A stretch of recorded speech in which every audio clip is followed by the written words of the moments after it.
1996, we're interviewing Ladislas Katz, interviewed by Pamela Grant in Paris, France, in French. Je m'appelle Pamela Grant. Nous sommes le 30 janvier 1996. Je suis avec Ladislas Katz et on va parler le français. Monsieur Katz, pouvez-vous vous présenter? Je m'appelle Monsieur Katz Ladislas, K-A-T-Z-L-A-D-I-L-A-S. Je suis né à Tissaouilac, qui s'appelait pendant quand je suis né Villok, parce que ce parti de territoire appartenait en Tchécoslovaquie. En 1939, ce parti de territoire était rattaché à l'Hongrie. Et les Tchèques, pendant la période, c'était la Tchécoslovaquie, ils ont donné la possibilité d'aller dans des écoles hongroises. Donc, je suis allé jusqu'à l'âge de 12-13 ans à l'école communale et moitié de temps, je suis allé l'après-midi dans des Heider pour apprendre à lire hébreu et pouvoir faire mes prières. Vous êtes né quand? Je suis né en 1929, le 30 mars 1929. Donc, jusqu'à 1944, j'avais 15 ans quand j'ai été déporté. Jusqu'à l'âge de 12 ans, j'allais à l'école. Et après, j'ai aidé mon père dans l'exploitation agricole parce que lui, il était pris dans l'armée et mon frère qui faisait l'armée également. Il fallait s'occuper avec l'exploitation où on avait des ouvriers qui travaillaient, il fallait les surveiller. Okay. Alors j'ai aidé mon père. Pour en revenir, j'aimerais bien que vous parlez de votre père. De mon père, il était né dans cette ville, dans cette petite ville où il y avait déjà son grand-père qui était établi en tant qu'agriculteurs qu'ils ont acheté quand il y avait la possibilité d'acquérir pour les Juifs des terres.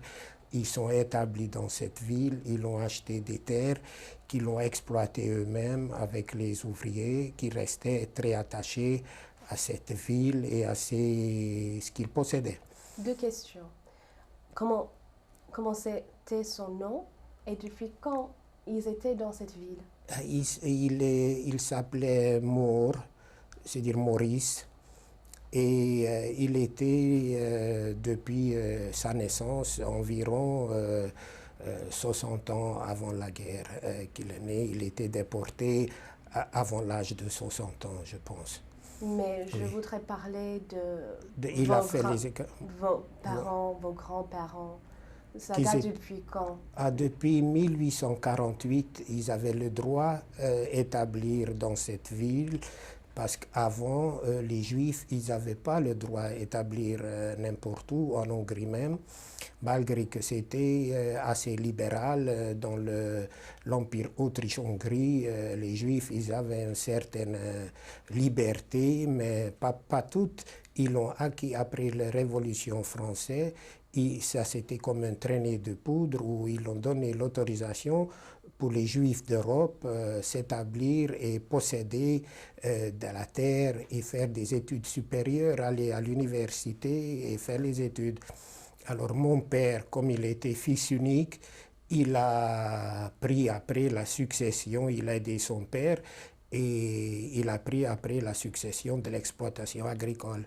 Voilà, il s'est marié à l'âge de 21 ans, 22 ans, et en 1914, il a été pris dans l'armée. Il venait juste d'être marié 4 semaines avant, et quand la guerre s'est déclarée, il est parti, et quand il est revenu en 1918, sa fille marchait déjà, parce qu'il a eu, pendant son absence, ma mère accouchait un enfant.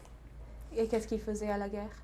À la guerre, il était au front italien, au Piave, jusqu'à la Piave, et plusieurs fois sa vie était en très grand danger. Alors c'est pour ça quand en 1940 on commençait à parler des poursuites contre les Juifs et des choses comme ça, mon père disait que puisqu'il a fait la guerre, l'État hongrois va défendre, puisqu'il était dans l'armée pendant plusieurs années. Il n'y a pas de raison que les Juifs soient poursuivis pour des choses puisqu'ils n'ont rien commis. Donc il croyait ça juste. Il croyait ça juste, il croyait sa tranquillité acquis, puisque lui, il a consacré 4 années pour l'État en tant que soldat. Alors l'État doit le défendre, mais malheureusement, ce n'était pas le cas. Il était bien déçu, mais c'était trop tard quand il a su. Il n'a pas eu beaucoup de temps à réfléchir, parce que tout de suite après la déportation, malheureusement, lui, il est passé dans le four crématoire. Comment était-il, votre père? Mon père, il était très très gentil, il aimait beaucoup les enfants. On était 5 enfants, il adorait sa famille. Seulement lui, il se levait de très bonne heure, à 4-5 heures du matin. Et il rentrait le soir tard, puisqu'il y avait beaucoup de choses à faire à l'exploitation. Lui, il était très consciencieux, il voulait tout contrôler, tout travailler. À tel point que quand j'avais déjà 12 ans, le matin, pour pouvoir contrôler si les gens ils surveillent bien que les corbeaux ils n'enlèvent pas les grains de la terre qu'ils ont semé, c'est moi qui ai pris un cheval avec lequel je suis parti sur les camps, je surveillais s'il y avait, tout le monde était là pour protéger que les récoltes soient assurées pour plus tard. C'était loin de chez vous? C'était pas tellement loin, il fallait aller sur le dos d'un cheval, j'allais pendant 20 minutes, voilà. C'était pas tellement loin parce que l'exploitation se trouvait juste à la lisière de la ville où on était. Voilà. Et qu'est-ce qu'il a exploité? On avait, sur cette exploitation, on avait dans les 70 hectares, il exploitait, on avait des animaux, on avait des vaches, une trentaine de vaches et des chevaux, on avait beaucoup de basse-cour à la maison, puisque notre viande on n'achetait jamais. On se nourrissait avec l'élevage qu'on avait chez nous. Et sur le ferme, il y avait du blé, de l'orge, l'avoine pour les bêtes et des maïs. On exploitait tout ce qu'un agriculteur pouvait exploiter à cette époque-là. C'était une joie pour lui, le travail? C'était une joie, puisqu'il faisait ça avec joie, puisqu'il ne voyait pas autre chose. C'était sa situation et c'était la situation de la famille en même temps. Il était très attaché aussi bien à la famille que à ce qu'il possédait. C'était ancré, et je me rappelle, en étant gosse, il disait, voilà, tu ferais comme moi j'ai fait, après on peut te voler les bijoux, on peut te voler des choses, mais la terre, ça reste toujours sur place. Et la terre, tu vas l'hériter avec ton frère et ça va rester toujours dans le patrimoine. Malheureusement, là aussi, ces idées étaient fausses, puisque après ma déportation, je ne suis même pas retourné dans mon village pour voir qu'est-ce qui restait. La terre restait, mais c'était exploité après par les paysans, que les Russes, après qu'ils ont occupé ce parti, après les accords de Yalta, l'Union soviétique a étendu son territoire et cette partie, ils l'ont rattachée à l'Ukraine et ils sont descendus jusqu'à la Tisa. Tisa-Ouilac, c'est en 2 parties. Ouilac, ça veut dire en hongrois une nouvelle ville. Et le Tisa, c'était un fleuve qui séparait notre village avec une autre. Et la partie jusqu'au Tisa, jusqu'au bord de Tisa, maintenant, ça appartient à l'Ukraine. Voilà. Et votre mère, comment s'appelait-elle? Elle s'appelait Esther. Elle était très famille, puisqu'on mangeait chez nous cachère. Et elle commençait à faire la cuisine le matin de bonne heure. Et elle faisait toute la journée tout ce qu'il a besoin de faire à la maison. Vous savez, dans une ferme, une femme, elle a beaucoup de choses à faire. Et avec nos nombreux enfants, il y avait beaucoup de travail pour la pauvre. Elle n'avait pas un moment de tranquillité. Il y a samedi après-midi, samedi quand on ne travaillait pas. Alors samedi après-midi, c'était une fête parce qu'on se réunissait autour d'elle et elle lisait des livres. C'est le seul souvenir qui me reste très agréable parce que la pauvre, elle avait beaucoup de soucis. et beaucoup de problèmes parce que du moment que ma mémoire remonte en arrière, pour elle s'occupait beaucoup avec nous. Et après, avec les soucis de nourriture et tout, et de vêtements, qui devenaient difficiles parce que la situation a beaucoup changé après que cette partie de la ville que cette partie de territoire était donnée à l'Hongrie. La vie est devenue beaucoup plus difficile parce que les Hongrois ils commençaient à se préparer pour la guerre et ils l'ont réquisitionné chez les agriculteurs. Tout ce qu'ils possédaient comme nourriture, aussi bien de blé, de maïs que de l'avoine, et ils se préparaient pour la guerre. Et en 1941, quand la guerre était déclarée, alors là, c'était pratiquement la privatisation. On se privait, puisqu'on n'avait même pas de maïs pour faire le pain pour nous. C'était très, très difficile déjà. Alors, elle est née, quel était son nom de jeune fille? Elle est née, ma mère, c'était une jeune fille Gluck. Gluck Esther. Ses parents étaient des fabricants de meubles dans la ville à côté. Elle est née à Berexaz. Et là-bas, ses parents, ils avaient aussi de nombreux enfants qu'ils ont donné une situation à ces garçons. Ils ont acheté dans des grandes villes comme à Budapest et dans d'autres villes des magasins de meubles qu'ils exploitaient, qu'ils avaient après la guerre même des grands magasins dans des grandes artères à Budapest. Et après la libération, je suis même venu le voir. Eux, ils ont donné tout ce qu'ils possédaient pour le gouvernement hongrois, puisqu'ils étaient très connus dans la ville à Budapest. Ils ont donné tout ce qu'ils possédaient à des gens haut placés pour qu'ils obtiennent 2 passeports, c'est-à-dire les passeports, les 3 frères, pour pouvoir partir en Israël. Ils sont partis. Ils l'ont tout laissé. Vos oncles? Mes oncles, voilà, c'est ça. Comment s'appelaient-ils? Ils s'appelaient Josie, ils s'appelaient... Quel était l'autre? Je ne me rappelle pas tout à fait de leur prénom.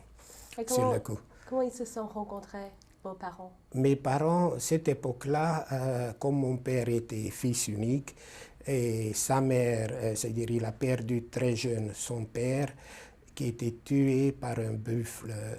Un jour, un buffle qui était échappé, et mon grand-père est allé récupérer cet animal, et c'est un animal avec un corne qui l'a coincé, et il a fait sur son intestin, il a percé quelque chose, et avec ça, après ça, malheureusement, lui, il a succombé, il est obligé de prendre la suite de son père dans l'exploitation. Alors, il devait avoir 21 ans, 22 ans. Puisqu'en 1914, juste avant, il était marié 4 semaines avant, et après, il est parti à la guerre. Alors, mon grand-père, qui était marié avec sa femme, qui s'appelait également Katz, son nom de jeune fille, ils avaient qu'une seule garçon. Alors, mon père était très attaché à sa mère. Alors, après le mariage, elle restait avec son fils dans la maison. Ils l'ont allé chez une chatrine qu'on appelle cette époque-là, qui présentait par rapport de sa situation et son train de vie familial. Ils l'ont présenté une jeune fille qui sortait d'une bonne famille. Les parents de ma mère, qui étaient très religieux, elle portait des scheitels, et mon grand-père, il avait une barbe. Et il s'était présenté comme ça, avec une dot importante. Bien sûr, ma grand-mère, après, elle trouvait que c'était jamais assez ce qu'elle rapportait, mais elle s'adaptait très bien à la vie de famille, malgré qu'elle sortait d'une ville plus importante. Elle a fait des études, ma mère, et c'était une jeune fille très bien élevée. Oui, j'aimais beaucoup ma mère, j'étais très attaché. Malheureusement, j'ai perdu très bonheur. Voilà, alors ça me manquait beaucoup. Oui, j'ai ressenti cette manque après toute mon existence. Mais maintenant? Mais maintenant, oui, bien sûr. J'aurais été très contente si elle aurait pu connaître ma famille et mes petits-enfants. Et qu'est-ce qu'elle a fait comme études? Comme études, elle allait dans le gymnasium, mais à cette époque-là, les jeunes filles d'une famille religieuse, ils ne faisaient pas des grandes études. Plus tard, c'était déjà évolué, c'est-à-dire que les sœurs de ma mère, elle avait 2 filles qui apprenaient les médecines à Prague. Plus tard, elle est repartie à Prague. Elle a pratiquement terminé ses études de médecine quand il y avait les Allemands qui l'occupaient Prague, la Tchécoslovaquie, et ils ont suspendu tous les Juifs de continuer les études supérieures. Alors elle était obligée d'interrompre, et comme c'est une fille très intelligente, elle s'est mise à faire la couture, et elle était très renommée parce qu'elle faisait des très jolies robes, et comme ça la bourgeoisie, là où ils ont vécu à Berexaz, venait faire des robes chez elle. Elle s'est très bien adaptée, et c'est elle qui gagnait après toute la vie pour la famille, même pour ses parents. Pendant la guerre? Pendant la guerre, oui. Elle n'avait plus le droit de travailler en tant que médecine. Elle n'a pas terminé complètement et elle ne pouvait plus faire les études. Alors il fallait qu'elle fasse la couture. Oui, et pendant ce temps-là, du temps qu'ils ont resté à Berexaz, c'est elle qui gagnait la vie, même à ses parents, parce que son père, après, il ne pouvait plus travailler non plus. Qu'est-ce que c'est Berexaz? Berexaz, c'était une ville qui était une vingtaine de kilomètres de Tiszaújlac. C'était très très joli comme ville, c'était plus importante que le nôtre, que Tiszaújlac, où j'allais voir ma grand-mère aussi, qui était une femme adorable, qui nous aimait beaucoup. Ils avaient une très très grande maison où il y avait des arbres de fruitiers, il y avait beaucoup de gens qui donnaient en location pour les pauvres gens juifs qui payaient bien sûr, qui ne pouvaient pas payer le loyer. Et après, ils avaient le jardin aussi pour eux, pour récolter des fruits.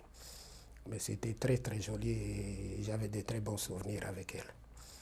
Voilà, la vie c'était comme ça, là, en famille. On avait beaucoup d'attaches l'une vers l'autre.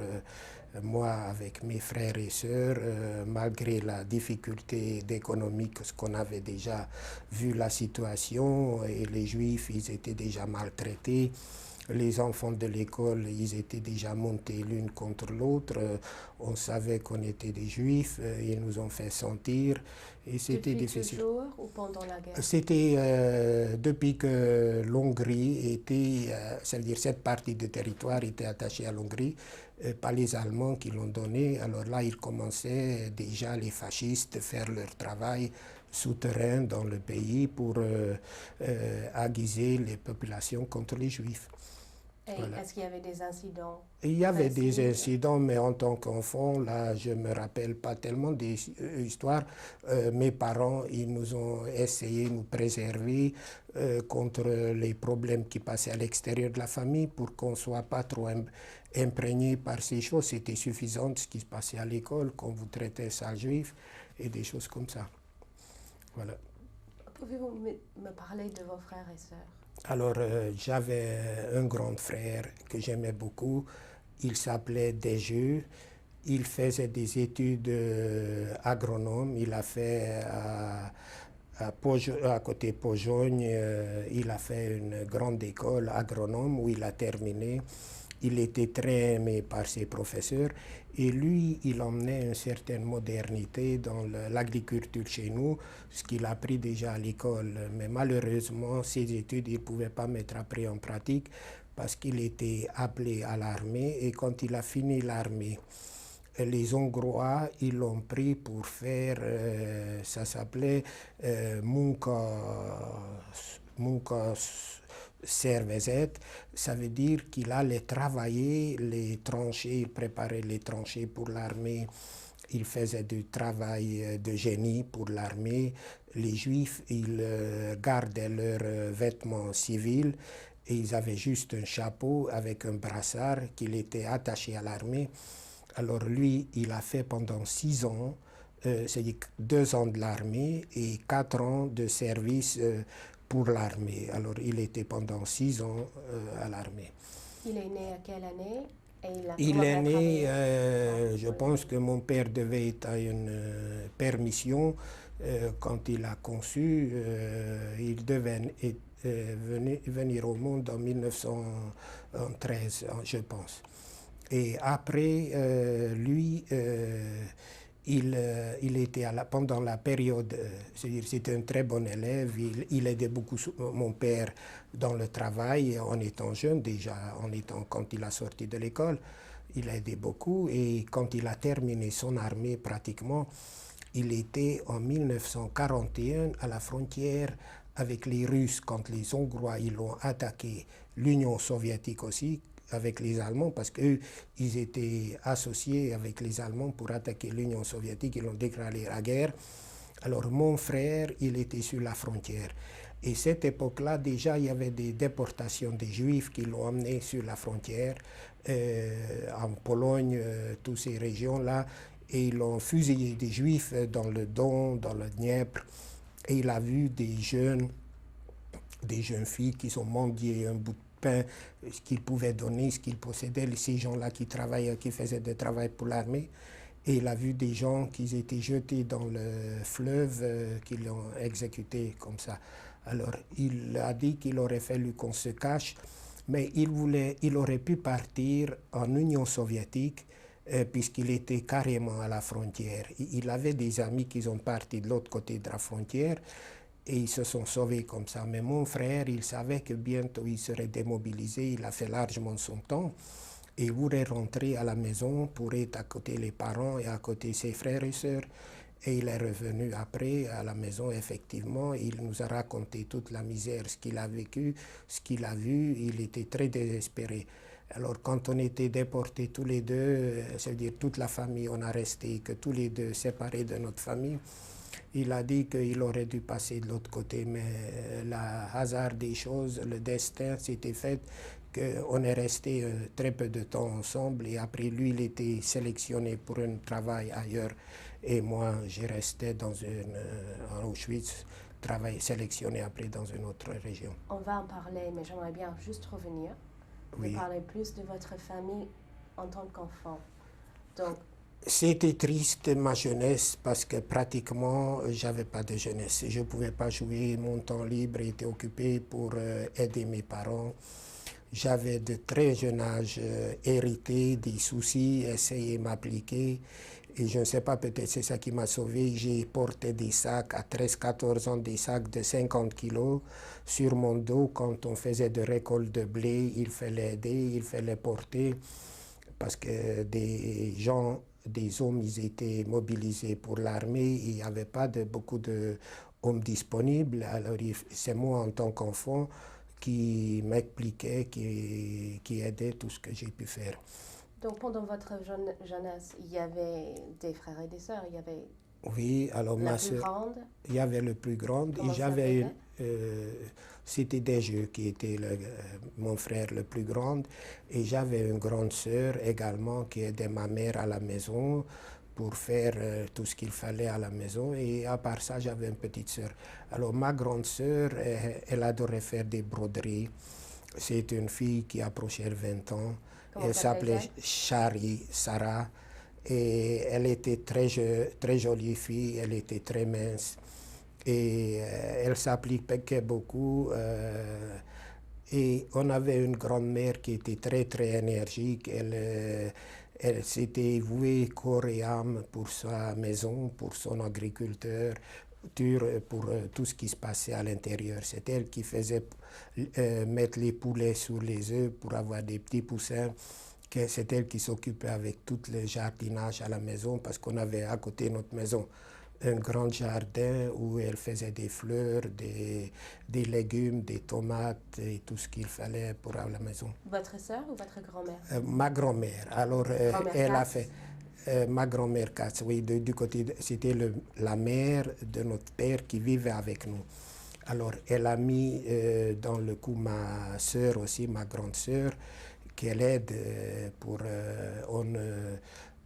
on faisait, comme on dit, des stops de gans, on nourrissait de l'oie pour qu'il aille de la graisse, parce qu'on n'achetait pas de graisse ailleurs, ce qui était dans notre élevage, des petits animaux de basse-cour, des canards, de l'oie, et il y avait du foie gras. Tous les semaines, on faisait emmener chez le Shoichet pour tuer une basse-cour, une bête de basse-cour, un canard ou une oie. Et avec ça, on avait de la viande à la maison. C'était rare quand on achetait du bœuf cachère dehors de notre exploitation, ce qu'on avait besoin. Et il y avait aussi une autre grande sœur, Hélène, non? Hélène, ma grande sœur, elle est partie, c'est vrai, elle est partie quand elle avait 21 ans parce que son caractère était incompatible avec le caractère de ma grand-mère. Alors, pour ne pas avoir des histoires à la maison, elle préférait, quand l'occasion se présentait, de se marier, de partir à une promesse de mariage. Elle est venue ici à Paris où elle a eu beaucoup de souffrances, beaucoup de difficultés parce que mon père, il ne tenait pas séparé de sa grande fille. Elle aimait beaucoup, mais peut-être, c'est-à-dire mon père, il aimait beaucoup sa grande fille, mais peut-être il ne le montrait pas assez pour elle et elle ne se sentait pas assez aimée par mon père. Mais ma mère, elle était toujours à côté d'elle, mais comme ma grand-mère était très stricte et très sévère, elle ne pouvait pas sortir beaucoup. Quand elle était grande, il fallait qu'elle s'applique au travail ménagère et à la maison, tout ce qu'il y avait à faire. Alors elle voulait sortir avec les copines de temps en temps pour vivre sa vie de jeune fille, comme les autres, aller s'amuser de temps en temps, mais ça, c'était pas possible avec elle parce qu'elle était très stricte. Ma grand-mère qui surveillait tout, et elle ne laissait pas, alors elle est partie pour Paris, et c'est-à-dire qu'elle a fait connaissance par des amis, comme ma grande sœur, elle était très jolie comme jeune fille, elle avait une très grande renommée dans le village, dans la ville où on a vécu. Et comme on était une famille aisée, alors sa renommée allait au-delà de notre ville. Alors par un copain, son futur mari a su qu'il y a une jeune fille qui est très bien. Il a fait la connaissance comme ça par correspondance. Et après, il est venu dans notre ville pour faire connaissance personnellement avec ma mère, avec mon père et avec sa future femme éventuelle. Et ils se sont sympathisés et ma sœur, en très peu de temps, a pris la décision de partir pour Paris. Alors elle est venue ici à Paris. Son mari travaillait à cette époque-là en tant que garçon de café, garçon de restaurant. Et c'était en 1933-34, déjà la situation ici en France, il y avait la crise économique, c'était assez difficile et c'était difficile pour elle de trouver du travail ici à Paris même. Alors elle avait beaucoup de difficultés, mais avec beaucoup de persévérance. Et lui, de son côté, elle était très économe. Ils sont arrivés plus tard à acheter un restaurant. Comme lui, il était un très bon cuisinier. Ils ont bien travaillé, bien débrouillé. Et ils avaient 2 garçons. Et elle est toujours en vie à Menton. Voilà, elle était très gentille, elle était très bien. Voilà.